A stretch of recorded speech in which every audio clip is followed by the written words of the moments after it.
Ito na po yung katuparan sa sinasabi na katatanim pa lang, pwede na mag-harvest. Kita mo, maraming bunga. Itik na itik ng bunga, katatanim pa lang. Ibahagi ko sa inyo mga kailti itong aking pagtatanim ng markot na kalamansi. Ito po yung ating itatanim. Markot po ito at nakaugat na. Dahil meron pong nag-request sa akin na ng kalamansi, kaya ginawan ko siya ng paraan na makatanim ako ng kalamansi para mabigyan ko siya. Ito po, marami ng bunga ito dahil ito ay markot. Meron na siyang ugat, makita natin, pwede na siya mabuhay, awa ng Diyos. Dito natin itanim sa plastic container na malaki para magkaroon ng maraming bunga.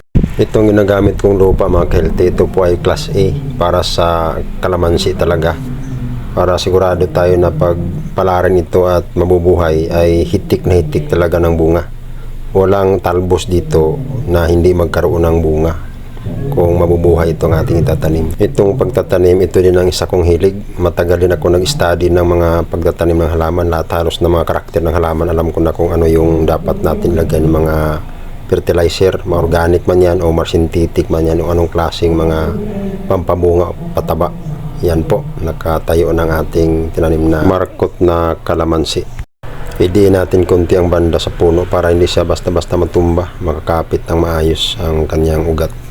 Ito na mga kailti, tapos na natin sa ibaon ang puno ng ating markot na kalamansi. Ang ganda na siya, tingnan no. Ito na po yung katuparan sa sinasabi na katatanim pa lang, pwede na mag-harvest. Kita mo, maraming bunga.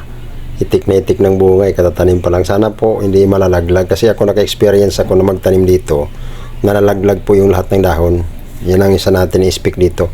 Ang manatili na nito, mga ilang dahon at ilang bunga. Hindi po lahat yan na mabubuhay na ganyang itsura. Sa mga experience ko na maraming mga time ako nagtanim ng kalamansi. Pero awa ng Diyos, sa 3 punong ito, mayroon talaga itong makasurvive na mabubuhay. 3 puno itong tinatanim ko, sana mayroong mabubuhay kahit 1 puno lang. I-update ko na lang kayo loobin kung ilan po ang mabubuhay nito or lahat ba ito mabubuhay. Maraming salamat po sa inyong panonood. Marami pong salamat sa Diyos.